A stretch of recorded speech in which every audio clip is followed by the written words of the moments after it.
Okay, they have the ward put down too as well. Nice knockup, and PCL just got shielded last second to be able to try to survive, but he's just barely out of tower range. First blood for Viper. They want to make sure that Viper cannot just free roam here. But APA is here too. They want to kill him. He does not have the flash to land the stun. There we go. The center of the universe will spin too, but no more stun. APA, he dies to the tower, but it goes over to support. Joey manages to get one, but now trying to get a little bit more though. And with the shield, no! They can't confirm the kill. And it's a double for Under. And PCL looking for Mayos with one more. But can they turn this around? There's that shield, a couple more autos, and pie cake, Lord knows. It is. It's the lane game coming out from Fan.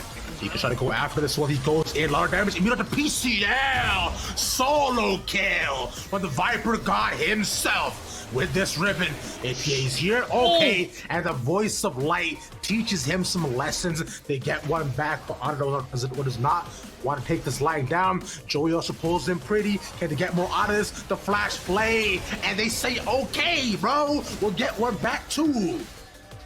It has been, again, Resolve is kind of set up with some of these lanes to try to impact very, very... On the wrong side, gets locked out. There's that stun, and it's just so clean. Look, he's coming right now. Ray doing fantastically, but Joey, wanted to take him down. Can't have too much success on their bot side. Winter's gone too, and that's one each for the Immortals bot side.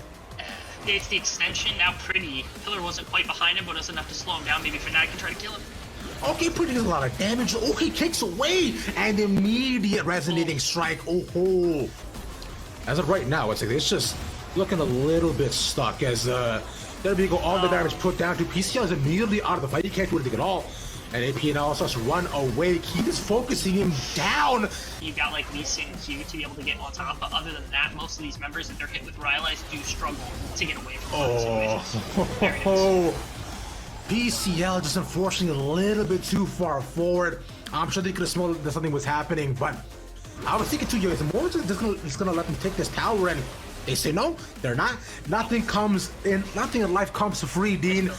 And that top tower is gonna cost them likely one life though, but as fans just getting poked down one after another, I don't want to give this to Viper, but usually want to fight this, they don't want to stay on the Baron. They absolutely can stay on the Baron with green and white gun, but with Gravitum, okay, we're just going to call for the entire team fight. Both teams want this one. Yep. They both want this here. You see Pisa goes in, big chunk immediately. They're on to pretty though, but he gets he kind of focuses on their backside. Honor now has a stopwatch too. There could be a lot of damage being put down. All that damage being put to good use. All that gold, PCL. What are you gonna take it by?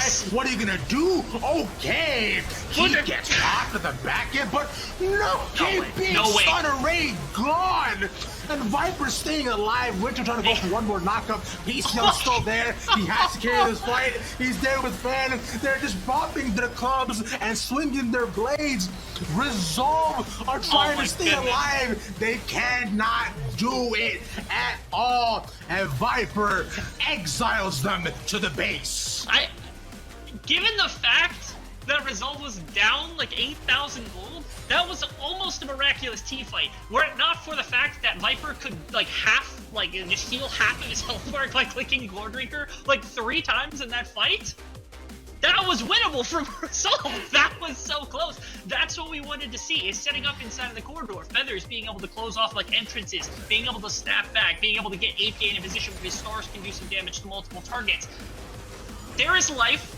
It's faint. There's a pulse. It's weak. It's a very weak pulse, but it's there for Resolve if they are able to set up more fights like that. And even better, they did slow down the Baron. The Baron is not taken from the side of Immortals. It's like a little the smallest blade of grass that has now been stomped into the ground. Just like completely ran over to an Immortals. Just, man, I was about to go into a whole rant about like Resolve are here, they're growing a flower through the concrete, you know, there's a light definitely at the end of the tunnel, but no, that had to happen or Ray dies. Man, Joey! Man, that was a blind hook from what we could see from Vision. Joey so good. just blind hooked Array as he was walking out to try to take red buff or look for red buff or something, maybe approach the dragon. That was insane! Joey just takes out the one team fighter that can go. They are trading Dragon for Baron here, so this is going to have to be Immortals being able to use this Baron to just like bear down on some of these towers, be able to break the base in some significant way, or be able to force a fight around the defense of one of these towers, something along those lines, because this does stall the game further in terms of this Dragon stacking mechanic between these two. But man, like, I cannot get over that. That made me giddy to watch that Joey blind hook onto the likes of the Xayah. That just like confirmed that Baron for them immediately. Bro, honestly, we were talking about signature champs and draft. Like, I know we kind of mentioned it, but yeah, we just kind of glossed over Joey, bro. Like, you were saying it at the beginning of the game. He's so good. He seems to be everywhere and nowhere across the entire map. And on a pick like that, I find like every support has a Thresh, but like there are Threshes that like define the play of Thresh. You know, like I look at Mad Life, I look at Mata. And now Joey as well.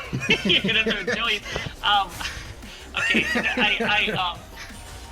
Ravish's opinions are not his own. He does not reflect mine in this particular circumstance. But I agree that Joey's Thresh is of a different kind and quality than the majority of Threshes you would see from standard supports across the rest of Academy. It was insane to be able to pull that, the number of lanterns, what he's been able to accomplish. He looks like a different player when he's on this champion compared to any others. Oh yeah. Well, I'm taking stock right now. I'm even more afraid now for the side of Resolve, as we've gotten to this point where Guardian Angels are now there for Viper and for Anda. They couldn't kill Viper without that. That gives him a second life to be able to work with. That's a little terrifying to me.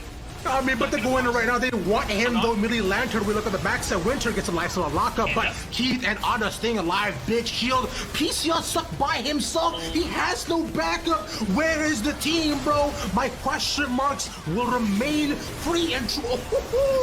Okay, that was kind of nice. The nice little wind slash to clean them up. Array has to try to kite away, but he cannot. And they say, good day, the Viper God that is Riven. Riven, the Viper God. Vanda. There we go.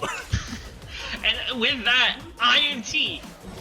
The first game was good, but it didn't look hard convincing because it came down to team fighting and things could have broken in the wrong way. Game 2 was good for results. They controlled everything. This was a game where they get red side, they get comfort picks, they get to choose how everything gets to play out from top to bottom.